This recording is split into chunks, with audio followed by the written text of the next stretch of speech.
I'm not proud of how quiet I am when people try to make me small. It isn't courage or strategy.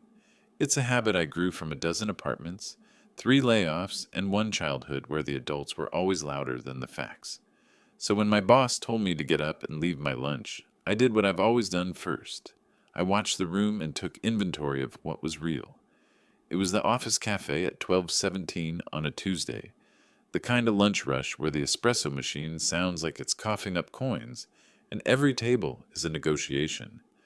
I'd microwaved leftover rice and chicken, slid into the only open spot, round table by the window, 2 empty chairs, no laptop bags, no reserved signs. I keep my head down at work, mostly by choice. I'm the guy who reads the release notes and remembers where the bodies are buried in the shared drive. If you asked my name in the hallway, half the floor would say, "He's on infrastructure. Quiet. Solid." That's the brand. It doesn't come with a cape. I had one bite down when Harris arrived with a tray and an audience. He likes an audience the way some people like oxygen. He's a mid-level big deal. Director of platform, loud laugh, shirt cuffs that cost more than my monthly parking. He was flanked by 3 people from his team and that fake casual energy managers get when they're about to perform kindness or cruelty depending on who's watching. He didn't open with hello. He didn't ask. He put his tray down and tapped the table twice with 2 fingers, like he was breaking a rack of pool balls. "Go outside. This table's for my team." It wasn't a shout. Harris never shouts. He pitches his voice like a microphone is nearby, and the transcript will need to sound reasonable. My fork hung in the air because my brain was catching up to my ears. Go outside. Outside was drizzle and 3 standing tables that tilt if you breathe on them. Inside was heat and chatter, and people who'd already decided where they belong. I said, "I can finish quick." I didn't say it like a challenge. I said it like a weather report. He smiled the way people do when they think they're teaching you a lesson. "I'm sure you can, but we've got a working lunch. My team needs this table." He didn't look at me when he said it. He looked at the 3 around him and let the sentence land like a good joke. Someone did a soft laugh, the kind that apologizes to the person being laughed at while still being part of the joke. That laugh always finds a home in offices. There are a few ways to die small in a place like this. One is arguing in public and losing. One is arguing and winning, then paying for it the next 6 months in calendar invites. The one I usually pick is neither. I closed my container and stood up. The chair legs squeaked because humiliation likes a sound cue. I nodded because I nod when I don't trust my throat. If I had left it at that, it would have been just another story you tell to your steering wheel on the drive home. But there was another person at the next table, angled toward the window, who had been there long enough to be invisible. Short gray hair, flat shoes, a cardigan that looked like comfort and money, not trend. She was reading a printed document with the kind of attention that makes people forget to drink their coffee. I'd seen her before on all-hands slides. Elena Morales, Chief Financial Officer. Not dramatic, not famous, not the type you catch at a town hall talking about family. She was the one who always asked the last question, the one you had to answer with numbers. Nobody introduced her. Harris didn't notice her. He doesn't see people sitting quietly unless they clap. I only recognized her because I read the org chart like a map when I'm lost. I picked up my tray and said, "No problem." The words were small. They fit in my mouth. I moved toward the door. The server station clanged. Someone squeezed past me holding 2 cold brews like trophies. Outside was as bad as I knew it would be. Wet bar tables, the smell of rain and fry oil, the city's gray shoulder pressing against the glass. I set my tray down and stood to eat because the table wobbled. A breeze lifted the napkin like it wanted to leave too. Through the glass, I could see Harris claiming the land like a flag. He spread his laptop, launched a deck, and started into one of his pep talks about ownership and urgency. Words that break easy under pressure but sound strong in conference rooms. He talked with his hands. He loves to draw boxes on napkins. People nodded. People always nod around men like that because nodding is cheaper than thinking. I'm not going to tell you I had a grand plan outside in the drizzle. I'm not going to lie and say I pretended not to care. I felt it, the hot-cheeked, stupid sting of being singled out for daring to occupy space. It wasn't about the chair. It's never about the chair. It's about the memo it writes in your head. You can be moved. I ate anyway. Rice, chicken, drizzle. You can do two things at once. Swallow and decide. I decided I wasn't going to do what I used to do after things like this, which is replay it 100 times and write a better line for a scene that's already over. I made a note on my phone under a folder called When I Forget. The note said, "You were there first. You didn't make a scene. The scene made itself." When I went back inside with my empty container, Harris's voice was still performing confidence. He was saying something about war rooms and clean lines of accountability. I threw my trash away, and when I turned, the CFO looked up from her printout.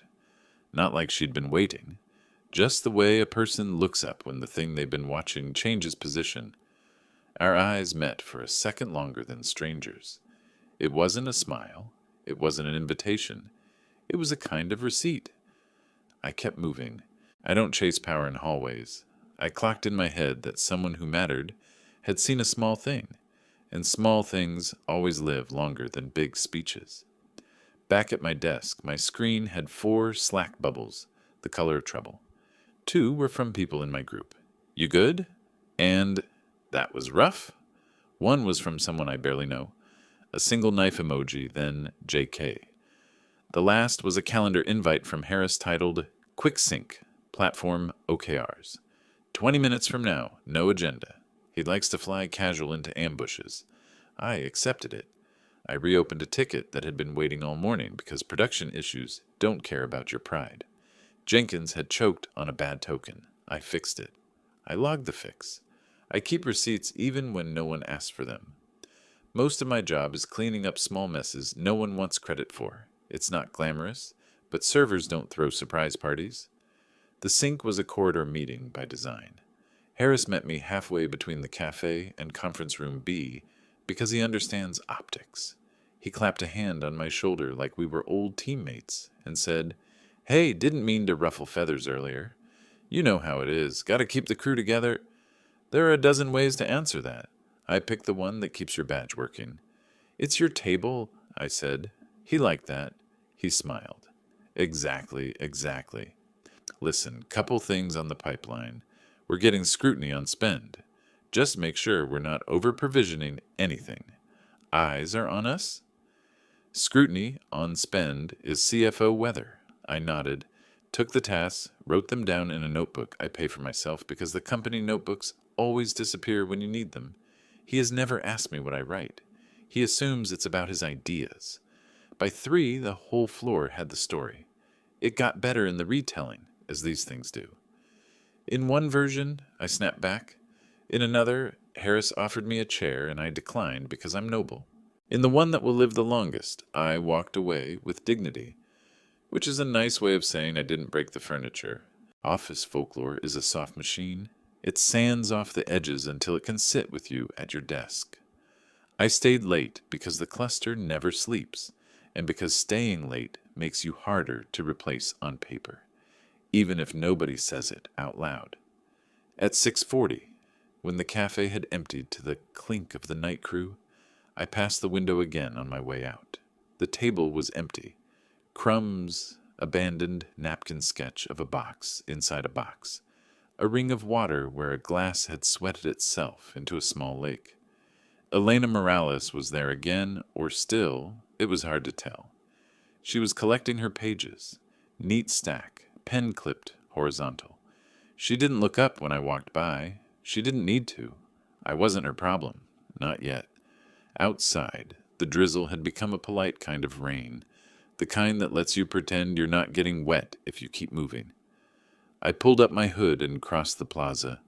My reflection in the glass door made me look like every other engineer who keeps the building running by not needing attention.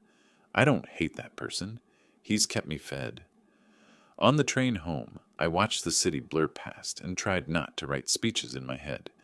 There was an email from Harris time-stamped 7:03 p.m. CC'd to my manager and a few people who like being CC'd. Great momentum today. Let's double down on velocity. There was no mention of me, the way there is no mention of oxygen in a weather report. When I got off at my stop, my phone buzzed once. A meeting invite. Budget review.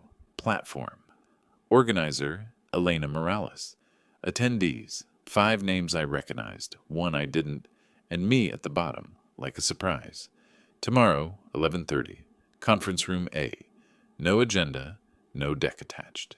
Just a line in the description. Bring current usage numbers and recommendations. I stood under the awning of a pharmacy and let a bus sigh past. The rain smelled clean for a second and then like street again. I'd never been invited to a meeting like that, not by her, not at my level. I put the phone away and started walking. You can be small for a long time and still be seen, just not when you expect it. I didn't have a plan. I had numbers. Sometimes that's enough. The next morning, the office smelled like burnt coffee and tension. That vague, invisible static that comes after a story makes its way through the building overnight. By 9:15, I'd already caught 3 half-sentences about the café incident. One near the elevators. That's harsh. One by the printer. Guess he's not really part of the team. And one that trailed off when I walked by. I didn't care about the gossip, not in the loud way. But it's strange how humiliation echoes, not as sound, but as silence. People either looked at me too long or not at all.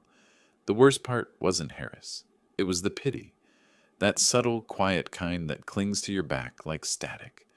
Harris himself was in great form, of course.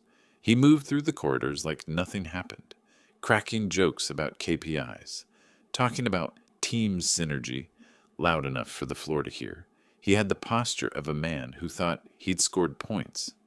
In his mind, it was just another Tuesday. He set a boundary. His team laughed. The hierarchy stayed intact. The thing about men like Harris, they build their confidence out of borrowed bricks. Every laugh they get belongs to someone they stepped on. By 10:30, I was in my cubicle running usage reports for the upcoming budget review. My monitor hummed, and so did the office. Phones, footsteps, a meeting room door clicking open and closed. When I glanced up, I saw a shadow in my doorway.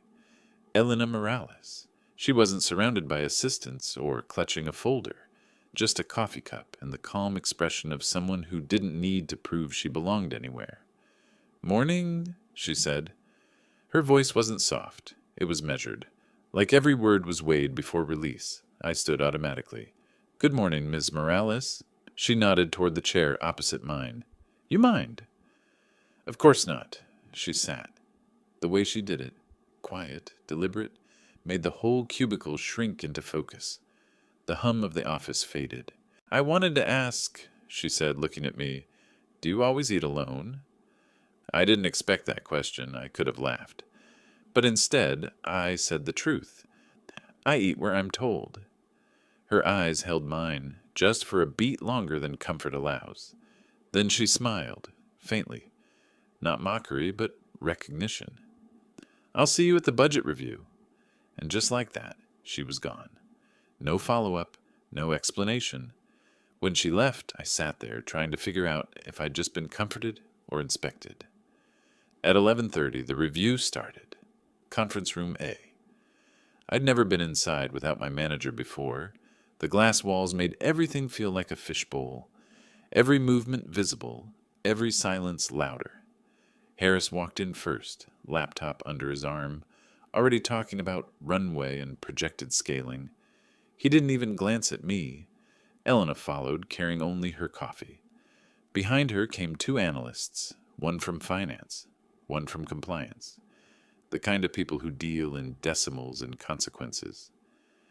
"Let's keep this short," she said, taking her seat at the head of the table. "I've been reviewing our cloud spending. Numbers don't lie, but people sometimes do." It wasn't aimed at anyone, but it landed. Harris began his presentation. The usual. Slides, graphs, buzzwords polished to death. We're optimizing cost efficiency, he said, through strategic provisioning and container reuse. It sounded good. It always did, until Elena cut in mid-sentence. Harris, when you say strategic provisioning, can you explain this 27% increase in idle node spend last quarter? He blinked. That's, transitional capacity, temporary redundancy, while we... She looked at me. Grant? My pulse jumped. Nobody ever asks the guy in the corner. Those were leftover dev environments, I said carefully. 2 of them tagged incorrectly, so the cleanup script missed them. So it wasn't strategic, she said. No, I said. Just sloppy. The room went quiet. Harris shifted in his chair. Someone coughed. Elena nodded once. Noted. Please ensure that doesn't happen again. Yes, ma'am, Harris said tightly. She turned back to me. Good catch, Mr. Hale. It was just 2 words. Good catch. But in that moment, it felt like a line had been drawn in the sand, and she was standing on my side of it. When the meeting ended, Harris left without looking at me. I stayed behind, gathering my notes, pretending to be busy while the adrenaline settled. Elena paused at the door. You have a good eye for details, she said. Don't lose that. Details make or break people like him. Then she was gone again. Same quiet exit, same deliberate calm. That afternoon, the whispers changed pitch. No one said it directly, but the story evolved.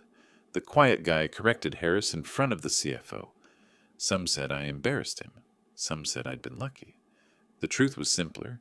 She'd just asked me a question, and I'd told her the truth. But truth has gravity. It pulls other things toward it. Rumors, alliances, enemies. By 5, Harris had sent me 2 new action items in Slack, both vague and both unnecessary.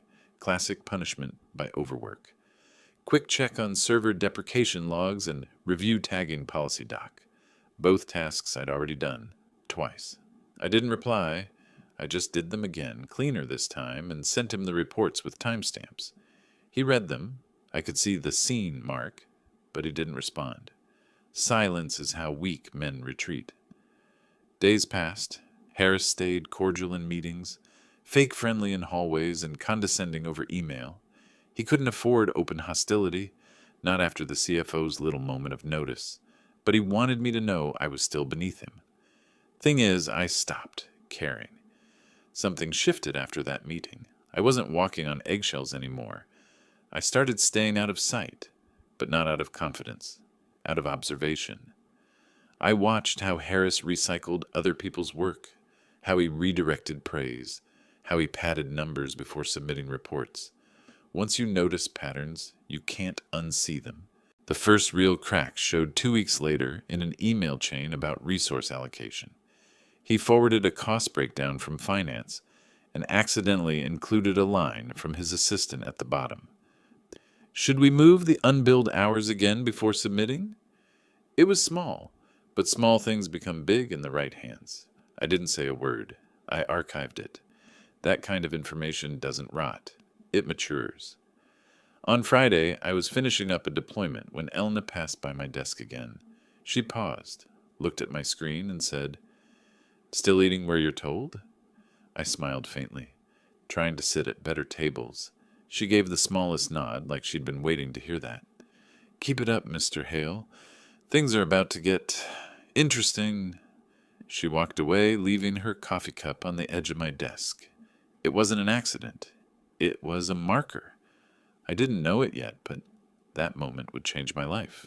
2 weeks later, the building changed temperature. Not literally. The thermostat still lied about 22 degrees. But you could feel the air thicken. Fewer jokes in the hall. More closed doors. The kind of atmosphere that means someone, somewhere, has started an audit. The first sign came as an email, plain and surgical. Subject: Internal Review. Cost Oversight. Please cooperate with finance and compliance during their assessment. Do not delete or modify internal data unless instructed. E. Morales. You could almost hear the echo of her footsteps in that message. Quiet, sharp, final.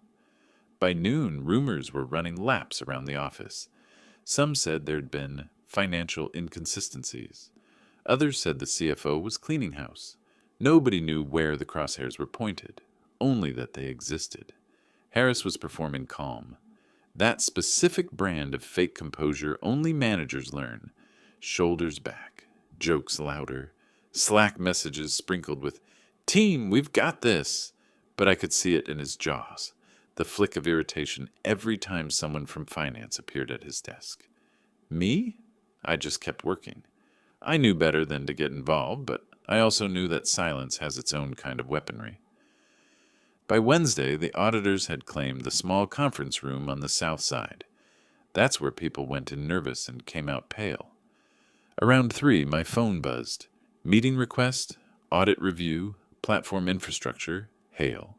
Organizer, Elena Morales. Attendees, none. It was set for 4:00 p.m. I walked in on time. She was alone, reading something on a tablet, glasses low on her nose. "Sit," she said without looking up. I sat. "Grant," she began, tone level, "you've been on platform for how long?" "Almost 3 years. And during that time, how often have you reviewed provisioning logs personally?" "Every release, sometimes post-deployment if the tags don't reconcile." She nodded, still not looking up. "Good, because I'm seeing discrepancies. Harris's reports show a 14% increase in active workloads, but the infrastructure logs say otherwise." "That sounds like double counting," I said quietly. "Happens when you build dev and staging as separate environments." Finally, she looked up. "Would that be deliberate?"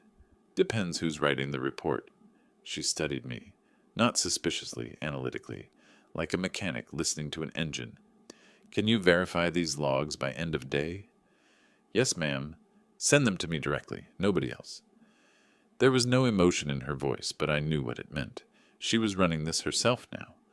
As I stood to leave, she added, "And Grant, thank you for being precise." Her version of gratitude sounded like an order. That night, I stayed late again. The office was empty except for the hum of machines that don't need sleep.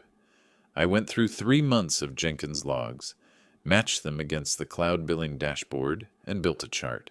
Harris's growth curve was fiction. Inflated staging servers, duplicate IDs, even a few renamed resources tagged under inactive projects. The kind of thing that hides millions if you're not looking closely. At 10:43 p.m., I sent Elena a summary. Subject: verification complete findings attached. Multiple redundant nodes reported as active. Potential cost inflation estimated at 18%. Her reply came 6 minutes later. "Understood. Please delete local copies. See me tomorrow morning. No signature, no punctuation, just that." The next day felt different. People sensed movement, but didn't know where to look. At 11 taps, Elena walked past Harris's office. She didn't knock. She just opened the door and went in. It was silent for 2 minutes. Then Harris's voice, sharper than usual, cut through the hallway.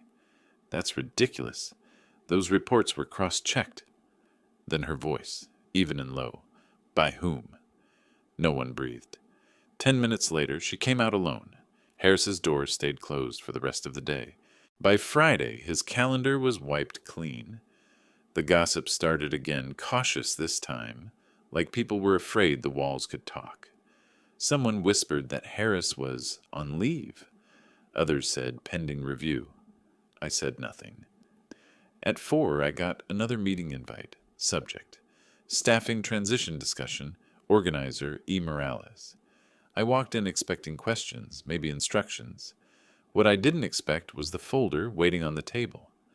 "Close the door," she said. I did. She slid the folder toward me. My name was printed on the cover. "I need someone to stabilize the platform team," she said. "Temporary leadership, pending restructuring." I blinked. "You want me to run it?" she interrupted. "You know the system better than anyone. You don't play politics. You keep receipts. That's exactly what I need right now." I hesitated. "What about Harris?" She almost smiled. "He's still employed, for now, but his hands won't touch the budget again." She leaned back, folded her hands. "I remember the café, Grant. I remember who was sitting and who stood up. The words hit harder than I expected. I wasn't trying to make a scene, I said. You didn't, she replied. He did. You just stayed real enough for it to hurt. For a moment, the air between us felt heavier. Then she pushed a small access card across the table. You'll need this. It opens the South Conference Room. It's yours now. I stared at it. The same room where Harris once held his team sinks. She stood, gathered her tablet. One more thing, she said before leaving. You don't owe anyone explanations, just results. And then she was gone. That night, I sat at my desk long after the lights went out, staring at the access card. The building felt like a different planet, one where the air finally belonged to me. I wasn't angry. I wasn't triumphant. Just still. 3 months ago, I was the guy they sent outside to eat in the rain. Now, the same people were forwarding me requests for approval. Power doesn't shout when it's real. It just changes the seating chart. I looked out through the glass wall into the cafe below. Empty now, chairs stacked, reflections of the city lights flickering across the floor. For the first time, I saw that table not as a symbol of humiliation, but as the first domino, the place where everything started. I knew one thing for certain. Whatever came next, I wasn't going back to being the quiet one. That night, I stopped being the quiet one. 6 months later, the cafe didn't look the same. Or maybe I didn't. The chairs were the same shape. The hum of machines still filled the air, and the rain still came down most afternoons like it always had. But the room felt smaller now. Or maybe I'd just stopped needing it to be big. I was sitting at the same table, the one I'd been told to leave, except now there was a small silver plate on it, reserved for leadership meeting, platform, and finance. My badge was the one that unlocked the meeting room upstairs, my name the one copied on budget reviews. No speeches, no ceremony, just quiet replacement. Harris came in late, that was new. He used to arrive first, now he walked differently. Slower, careful, like the floor might give way. His once perfect shirt cuffs were creased. He carried a notebook instead of a laptop, the universal symbol of a man who no longer gets to speak in slides. He gave me a nod, the kind of nod that says, we remember. Morning, I said. Morning. His voice was polite, neutral. He didn't meet my eyes. Elena arrived a moment later, setting her coffee down, flipping open her tablet. Let's start, she said. We're aligning the new quarter's spending. Platform leads with Grant. The room turned toward me. 6 people, finance, ops, security, all waiting for me to talk. I used to freeze at that attention. Now I understood something simple. When you stop chasing validation, silence becomes your armor. We've stabilized the cost curve, I began, flipping to the first chart. No redundant nodes, clean tagging, projected efficiency gain of 12%. The system is lean again. Elena nodded, the faintest smile tugging at the corner of her mouth. Excellent. Then she turned to Harris. Any concerns? He hesitated. None, he said finally. Everything looks solid. I thanked him. Not mockingly, just enough to close the space between what we used to be. The meeting ended on time. Papers shuffled, chairs moved, people left. Harris lingered. When it was just us, he cleared his throat. Listen, Grant. About that day, I stopped him with a small gesture. It's done. He nodded, almost relieved. But I wasn't done, not really. Just one thing, I said. When you told me to go outside that day, you weren't wrong. His eyebrows lifted. I wasn't your team back then, I said. I am now, just not yours. He didn't answer. Some truths don't invite replies. He left quietly, the way people do when they realize the ground they stood on was borrowed. Later, when the office emptied out, I stayed behind. The cafe was closing again. The cleaning crew stacked chairs, mopped floors. I sat alone at the same table and watched my reflection in the window. I thought about how small that moment had felt. Being told to move, standing in the drizzle with a plastic fork and 1,000 swallowed words. I thought about how it had stretched into all of this, Not revenge, not victory. Just gravity doing what it does, pulling everything back to balance. I never posted about it online. I never told the story to anyone in the office. But sometimes, when new hires join, they ask why that table's always reserved for platform meetings. I just tell them, because some tables are worth keeping. Then I go back to my work. The CFO still drops by sometimes, always at odd hours. She'll leave a coffee on my desk. Never a word, never a note. Just a small, quiet gesture that means I see you. And that's enough. Because I've learned something about power. It doesn't arrive like thunder. It arrives like recognition, quiet, earned, and permanent. The same way rain finds its way back to the sea. That day in the drizzle, I thought I'd lost something. Now I know better. Some tables you're sent away from. Some you build yourself.